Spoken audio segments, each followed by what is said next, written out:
कोल India limited का लगातार coal production बढ़ता जा रहा है और हमारे देश में जो दूसरे देश से कोयला आयात होता था उसकी मात्रा लगातार कम होती जा रही है। जी हाँ दोस्तों, लगातार जो है कोयले का प्रोडक्शन इंडिया में बढ़ रहा है। इसी को लेकर के एक बड़ी इन्फॉर्मेशन निकल कर के सामने आई है कि पिछले 5 वर्ष में जो है कोयले का आयात भारत में कम हुआ है। इसी जानकारी आपको देंगे। वीडियो को स्टार्ट करने से पहले आप लोगों के लिए बड़ी इन्फॉर्मेशन कि दोस्तों, अगर आप लोग माइनिंग एग्ज़ाम की तैयारी कर रहे हैं, जैसे कि माइनिंग सरदार, overman, mining mate, blaster, foreman, इसके अलावा second class manager, first class manager, surveyor या किसी भी एग्ज़ाम की तैयारी कर रहे हैं, तो आप सभी लोगों के लिए हमारे पास नोट्स अवेलेबल रहता है एमसीक्यू के फॉर्म में। इसके अलावा हमारे पास माइनिंग की कोचिंग भी मिल जाती है, तो कांटेक्ट ज़रूर करें। नंबर आपके सामने स्क्रीन पर है।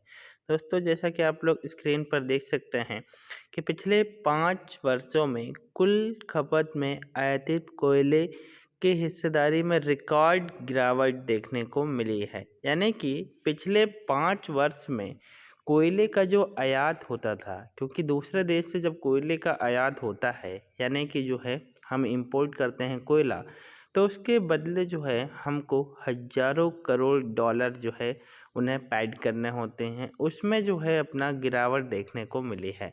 यानी कि इससे यह प्रतीत होता है कि हमारे देश में लगातार तरक्की हो रही है और लगातार जो है हमारे देश का कोयला प्रोडक्शन बढ़ रहा है, जिसके कारण ही हम जो है अपना दूसरे देश से कोयला कम खरीद रहे हैं। जैसा कि आप लोग स्क्रीन पर भी देख सकते हैं, भारत कोयला भंडार में 5वें नंबर पर है और कोयला उपभोग करने में, यानी कि जो है चाइना के बाद भारत का ही नंबर आता है जहां पर सबसे ज़्यादा कोयले का यूज किया जाता है।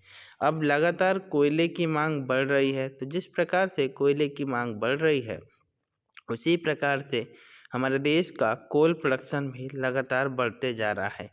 समग्र कोयला खपत स्पेक्ट्रम में हमारे भंडारों में कोकिंग कोल और उच्च ग्रेड थर्मल कोयले का जो है भंडार हमको देखने को मिला है। इसी के कारण ही हमारे देश में कई सारे उद्योग पनप रहे हैं। यद्यपि घरेलू रूप से मध्यम और निम्न श्रेणी के थर्मल कोयले प्रचुर मात्रा में उपलब्ध हैं, इसलिए देश की घरेलू मांग को पूरा करने के लिए पर्याप्त कोयला उत्पादन अनिवार्य हो गया है। आज हमारे देश में लगभग जो है 900 से लेकर के 1000 मिलियन टन कोयले का प्रोडक्शन हर वर्ष हो रहा है।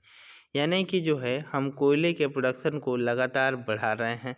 जैसा कि आप स्क्रीन पर देख सकते हैं कि वर्ष 2004 से लेकर के 14 के दौरान कुल खपत बास्केट में आयातित कोयले की हिस्सेदारी, यानी कि जो कोयले को हम लोग खर्च करते थे उसमें जो आयात करते थे वह जो है अपना 13.71% था। इसके साथ ही 2014 से 24 के बीच में यह आंकड़ा -2.7% तक गिर गया है।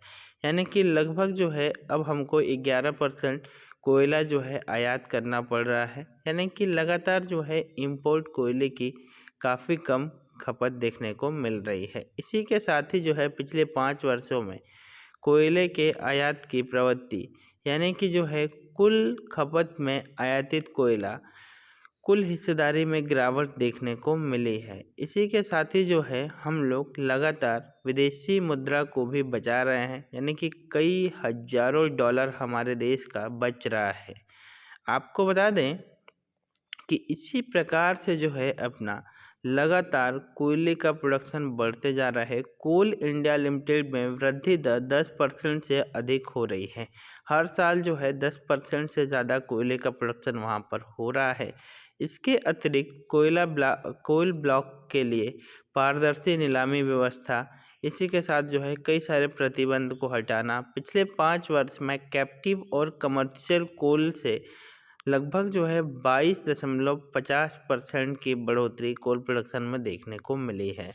यह जो है रिपोर्ट दोस्तों आई थी, तो हमने सोचा है कि क्यों ना आपके सामने एक रिपोर्ट रखी जाए कि लगातार जो है हमारे देश में कोयले का जो प्रोडक्शन हो रहा है और इसमें जो हम इंपोर्ट कर रहे हैं उसमें क्या गिरावट देखने को मिली है और लगातार कमर्शियल माइनिंग के तहत हमको क्या प्रॉफिट हो रहा है। इसी के साथ सन 2024-25 में 1111 मिलियन टन कोयले का प्रोडक्शन पहुंचने का अनुमान है।